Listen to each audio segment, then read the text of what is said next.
Hi, welcome to the Craft Channel. My name's Corinne Bradd and I'm here today to give you a quick run through of what you get in our alphabet stamp and die box.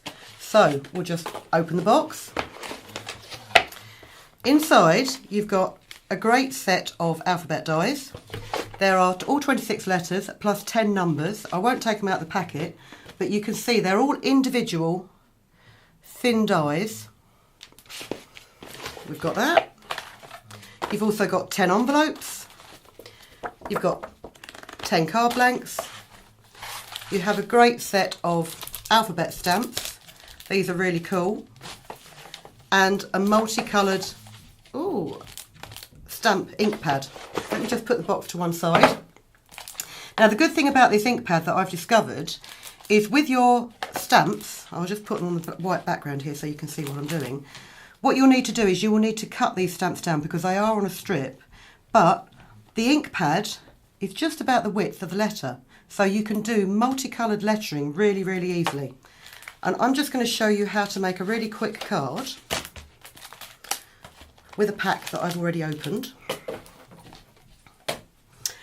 So this is my set of alphabet stamps. Now I've used these quite a lot because they are invaluable and you can never have too many sets of alphabet stamps.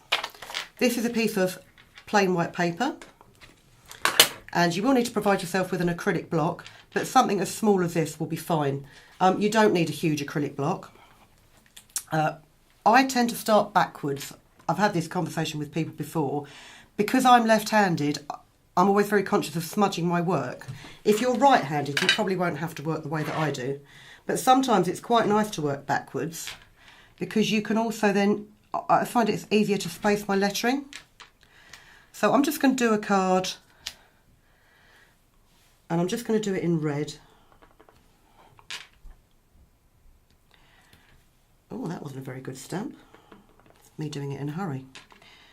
Great thing about clear stamps is if you find you've under-inked your letter, you can just lay it straight over the top and reprint it pretty perfectly.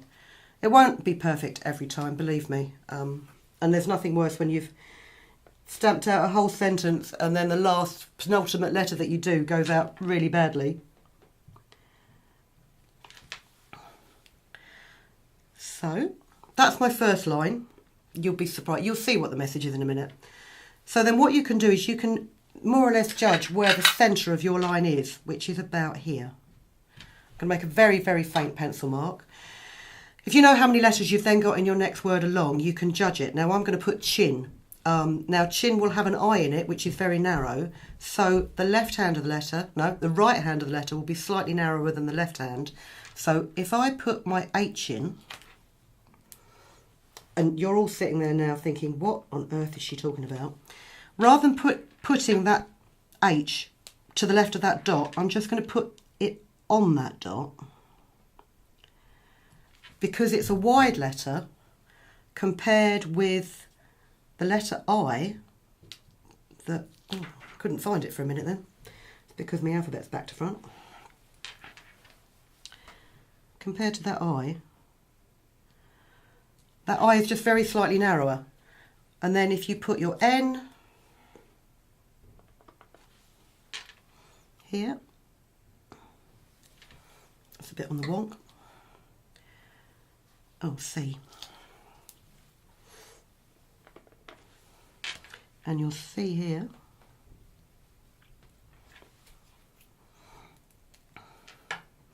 you should find it's fairly symmetrical if you take that exclamation mark into account.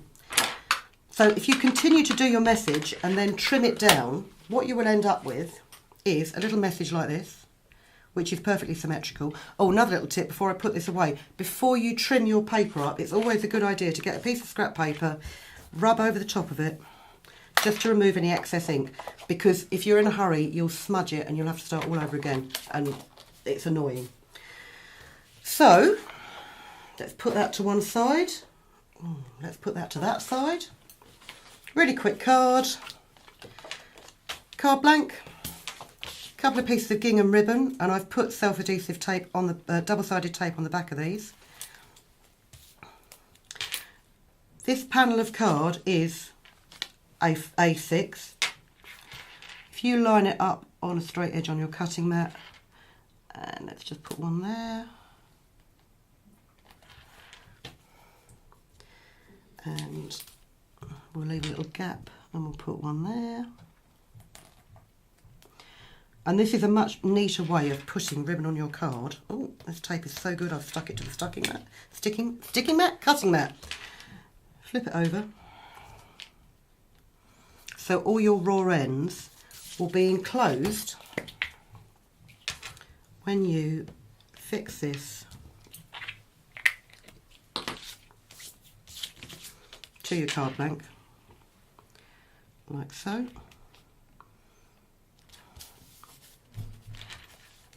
And what it means is when you open it, you haven't got those ugly ends of ribbon hanging off. It's a much more professional finish. And then if you just grab your little saying, a little bit of glue or a 3D foam pad, and you can just pop it slightly off centre. Actually, let's put it there.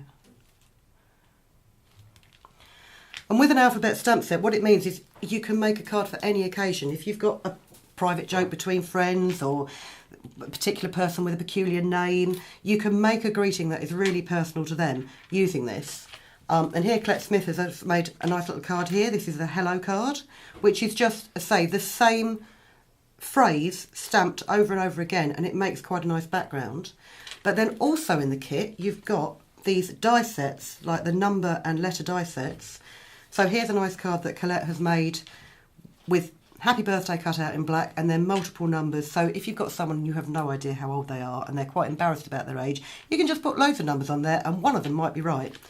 I just want to show you a quick tip about die cutting with letter dies. I'm not going to get the die cutting machine out at the minute, but rather than going, oh, you know, I need to die cut the word, oh, I don't know, November or something. So I've got all these individual letters. To run them through one by one on a die cutting machine is going to take you an age. So what you can do is line them up.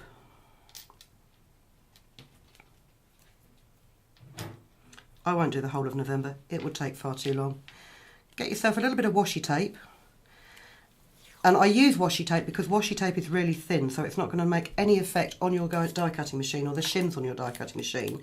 And if you just stick your letters on the back of it, you can then lay them down onto your piece of paper and cut your whole phrase out, provided you're not repeating letters, in one die cut. Much, much quicker, much, much easier. And the great thing about washi tape is it's removable, so it won't wreck your card, and then you can take your dies off it really easily. Use the tape again for another project. Right, that's all I've got for you today. But if you check the description, you can see where you can get hold of your alphabet stamp and die set. And I hope you enjoyed the video, and I'll see you next time. If you've been inspired to create, please share your makes with us in the comments section below. And if you've enjoyed videos by the Crafts channel, hit the like button. Want to see more of us? Then click subscribe. See you next time.